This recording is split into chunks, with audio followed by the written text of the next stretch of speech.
नमस्कार दोस्तों, स्वागत है आप सभी का हमारे YouTube चैनल पर। तो आज की वीडियो में हम जानेंगे कि करवा चौथ व्रत प्रसाद और पारण की थाली में क्या क्या बनाना चाहिए। करवा चौथ प्रसाद की थाली में हमारी तरफ बनते हैं चावल के आटे के लड्डू और उसी चावल की खीर बनती है और फिर चने दाल के फारे बनते हैं और कढ़ी बनती है। तो आइए इसे बनाना शुरू करते हैं। करवा चौथ प्रसाद के लिए चावल के लड्डू और खीर बनाने के लिए सबसे पहले नए चावल को अच्छी तरह से धो के साफ़ कर लेना है और उसे किसी भी सूती कपड़े पर पंखे के नीचे फैला दीजिए। वो थोड़ी देर में ही सूख जाते हैं और इनको मिक्सी के जार में डालकर पीस लेना है और इसे किसी भी महीन चलने से चाल लेना है। जो मोटा पार्ट बचेगा उससे हम खीर बनाएंगे और जो महीन वाला पार्ट बचेगा उससे हम चावल के लड्डू बनाएंगे। इन दोनों को एक कटोरी से नाप लीजिए तो आपको चावल के खीर और लड्डू बनाने दोनों में आसानी होगी। तो यहाँ पर एक कटोरी मोटा पार्ट खीर के लिए तैयार हुआ है और एक कटोरी महीन वाला भाग लड्डू के लिए तैयार हुआ है। कढ़ाई में घी डाल दीजिए और घी में थोड़े से काजू और बादाम को भून लीजिए। ये बाद में खीर और लड्डू पर गार्निशिंग के लिए काम देंगे। अब इसी घी में थोड़ी सी इलायची डाल देनी है कूट कर और जो ये खीर के चावल है इनको हल्का सा भून लेना है। इस तरह से खीर बनाइए, बहुत ही टेस्टी खीर बनके तैयार होगी। एक कटोरी चावल के लिए कम से कम 8 से 10 कटोरी दूध डालना है तो बहुत ही अच्छी सी खीर बनके तैयार होगी। और दूध डालने के बाद अच्छी तरह से चावल के साथ इसे मिक्स कर देना है और एकदम धीमी आंच पर इसे पकने देना है। तो जब तक हमारी खीर पक रही है धीमी आंच पर, तब तक हम इस चावल के आटे को भून लेंगे। चावल के आटे में कुछ भी नहीं मिलाना है, उसी तरह से भूनना है बिना घी वगैरह डाले हुए। इसे बस हल्का सा इसका कच्चापन निकालना है। हल्के हल्के सुनहरे भी हो जाएंगे ना तो और भी अच्छा टेस्ट आएगा आपके चावल के लड्डू का। चावल का आटा भून चुका है, इसे हम नीचे उतार लेंगे और अब इसमें 1.5 से 2 कटोरी दूध डाल देंगे और अच्छी तरह से मिला देंगे। इससे चावल के आटे में लम्स नहीं पड़ते हैं। थोड़ी देर में ही ये चावल का आटा दूध को अच्छी तरह से एब्जॉर्ब कर लेता है, तो इसमें थोड़ा सा दूध और हम ऐड करेंगे। और चावल के लड्डू के स्वाद को बढ़ाने के लिए मैंने यहाँ पर फ्रेश मलाई का यूज़ किया है। इसे डालकर बनाइए, बहुत ही टेस्टी लड्डू आपके बनके तैयार होंगे। और टेस्ट के अकॉर्डिंग आपको चीनी डाल देनी है। 1 कटोरी चावल के लिए मैंने आधा कटोरी चीनी का इस्तेमाल किया है। चीनी डालने के बाद ये मिक्सचर थोड़ा सा पतला हो जाता है तो चलाते हुए उसे हम गाढ़ा करेंगे। और टेस्ट के लिए इलायची डाल दीजिए, इलायची पाउडर। और यहाँ पर मैंने पंचमेवा का इस्तेमाल किया है। इससे बहुत ही टेस्टी लड्डू बनके तैयार होते हैं और प्रसाद वगैरह में पंचमेवा का इस्तेमाल किया जाता है। दूसरी तरफ हम अपनी खीर को भी देख लेते हैं। इसे भी धीरे धीरे चलाते हुए पकाना होता है। तो खीर पक चुकी है, इसमें मैंने आधा कटोरी चीनी डाल दिया है और पंचमेवा इसमें भी डाल दिया है। खीर हमारी पक चुकी है क्योंकि चावल के जो टुकड़े होते हैं ना बहुत ही जल्दी पक जाते हैं। गैस को मैंने बंद कर दिया है और ये जो चावल का मिश्रण है लड्डू का, इसे लगातार चलाते हुए सूखा करना है। और इसमें थोड़ा सा घी डाल देना है, इससे बहुत ही ईजीली ये कढ़ाई छोड़ने लगता है और लड्डू भी एकदम चमकदार और टेस्टी बनके तैयार होते हैं। तो अब यहाँ पर हम गैस को बंद करेंगे और मिश्रण को नीचे उतार कर इसे ठंडा होने देंगे। पहला प्रसाद हमारा चावल का खीर बनके तैयार हो चुका है। इसे मैं कटोरी में निकाल लेती हूँ और ऊपर से हम गार्निशिंग के लिए काजू और बादाम भुने हुए डाल देंगे। ये बिल्कुल ऑप्शनल है लेकिन देखने में बड़ा अच्छा लगता है। और यहाँ पर चावल के लड्डू का मिश्रण भी ठंडा हो चुका है। इसे अच्छी तरह से एक बार मल लेना है और फिर आपको जितना छोटा बड़ा लड्डू बनाना हो बस मुट्ठी में उठाइए और हल्के हाथों से दबाइए, आपके लड्डू बनके तैयार हो जाएंगे। और यहाँ पर मैंने भुने हुए काजू को चिपका दिया है। देखने में देखिए कितना खूबसूरत लग रहा है ये लड्डू।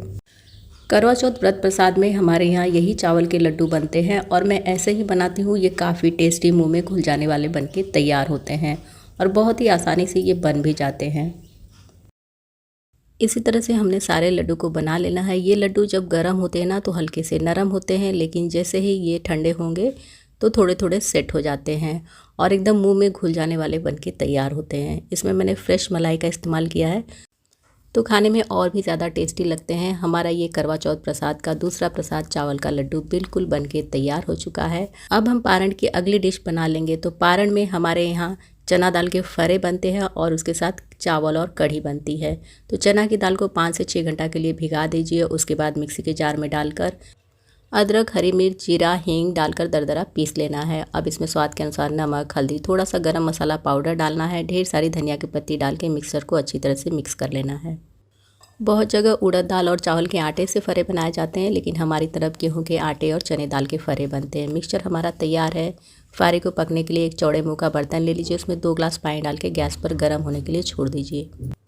गेहूं के आटे में तेल और नमक डाल के नरम सा आटा लगा लेना है और अब इसमें से छोटी छोटी लोइयां तोड़कर छोटी छोटी पूरियां बना ले रही हैं। ये पूरियां ज़्यादा पतली नहीं होती है, हल्की सी मोटी ही बनाई जाती है फारे की पूरियां। और अब इसमें फारे का मसाला भर लेना है। आप चाहें तो इस फारे के मसाले को बहुत ज़्यादा भर के भी बना सकते हैं या फिर थोड़ा थोड़ा भी भर के बना सकते हैं, जैसा आपको पसंद हो। और फारे का मुंह खुला रख के भी पका सकते हैं या फिर फारे को पूरी तरह से पैक करके भी पका सकते हैं। हम लोग इसे पूरी तरह से पैक कर देते हैं। इस तरह से मसाला पूरी पर बिछाने के बाद हल्के हाथों से पूरी को मोड़ के और दोनों तरफ से इस तरह से दबाते चले जाते हैं, फारे का मुंह बंद हो जाता है। तो यहाँ पर एक फारा हमारा बनके तैयार हो चुका है। इस तरह से अपने सभी फारे को बना लेना है। और जैसे ही सभी फारे बन जाएं तो कोई भी एक छन्नी वाला बर्तन ले लीजिए, उस पर थोड़ा सा तेल लगाकर सारे फारे को बिछा देना है। और ये जो पानी उबल रहा है ना, इसी के ऊपर हम छन्नी वाले बर्तन को रख देंगे और ऊपर से ढक देंगे। 15 से 20 मिनट के बाद ये पक के तैयार हो जाएंगे। थोड़ा सा मसाला बच चुका है, अब इसमें करी पत्ता काट कर डालकर और इस तरह से एक टिक्की बना लेंगे। ये भी काफ़ी टेस्टी लगती है खाने में। इसे भी हम तेल में सुनहरा होने तक तल लेंगे तो ये हमारे चना दाल के वड़े तैयार हो जाएंगे। अब हम कढ़ी की तैयारी कर लेंगे। तो 1 कटोरी बेसन में नमक, हल्दी और थोड़ा सा गरम मसाला पाउडर डाल के थोड़ी सी अजवाइन मिक्स कर देना है और थोड़ा थोड़ा पानी डालते हुए एक बढ़िया सा बैटर तैयार करना है। ये पकौड़ी के लिए घोल तैयार कर रहे हैं तो ना ज़्यादा गाढ़ा घोल होगा ना ज़्यादा पतला घोल होगा। फरे पके हैं कि नहीं ये देखने के लिए माचिस की तीली को फरे में लगाइए। अगर तीली साफ़ निकले तो फरा पक चुका है।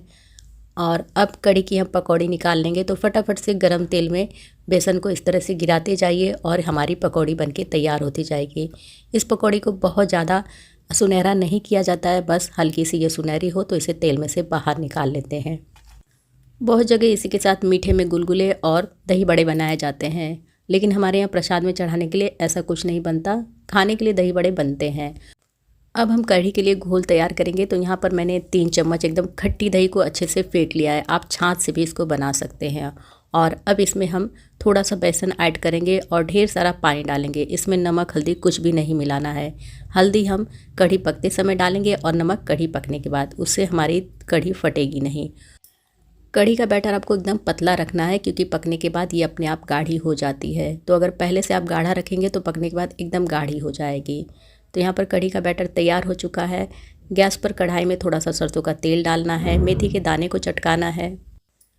तड़के में जीरा, हींग, सूखी लाल मिर्च और राई के दाने डाल देना है। जब तड़का अच्छी तरह से चटक जाए तो इसमें थोड़ा सा करी पत्ता डाल देना है और अच्छी तरह से जब तड़का भून जाए तो इसमें कढ़ी के बैटर को डाल देना है।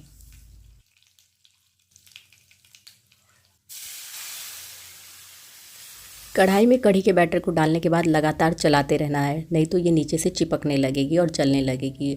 और जैसे ही एक उबाल आ जाए तो इसमें डाल दीजिए हल्दी और अच्छी तरह से चलाते हुए पकाना है। जैसे जैसे आपकी कढ़ी पकेगी एकदम गाढ़ी होती चली जाएगी। और अब यहाँ पर जो हमने पकौड़े तैयार किए हैं उसे इसमें डाल देना है। पकौड़े डालने के बाद भी थोड़ी देर तक चलाकर पकाना है। उसके बाद सबसे लास्ट में हम स्वाद के अनुसार इसमें नमक डाल देंगे।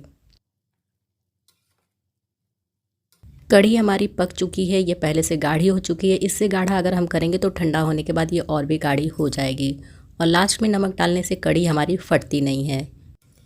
कढ़ी बन चुकी है, गैस को बंद कर दीजिए। और फरे भी हमारे ठंडे हो चुके हैं। अब इन्हें अपने मनपसंद आकार में काट लेना है। मैंने इसे छोटे छोटे पीसेस में कट किया है और कढ़ाई में तेल गरम कर लेना है अच्छी तरह से। सबसे पहले हम इसमें पूरियाँ निकाल लेंगे गर्मा गर्म और फिर हम इसी तेल में अपने फ़रों को डीप फ्राई कर लेंगे। फ़रे आप चाहें तो हल्का सा तड़का देकर भी खा सकते हैं या फिर बिना तड़के के भी खा सकते हैं, पर डीप फ्राई किए हुए फ़रे बहुत ही टेस्टी लगते हैं खाने में। इसी तरह से आप एक एक करके अपनी करवा चौथ व्रत प्रसाद और पारण की थाली को तैयार करेंगे तो बहुत ही आसानी से झटपट आपकी करवा चौथ व्रत पारण और प्रसाद की थाली बनके तैयार हो जाएगी।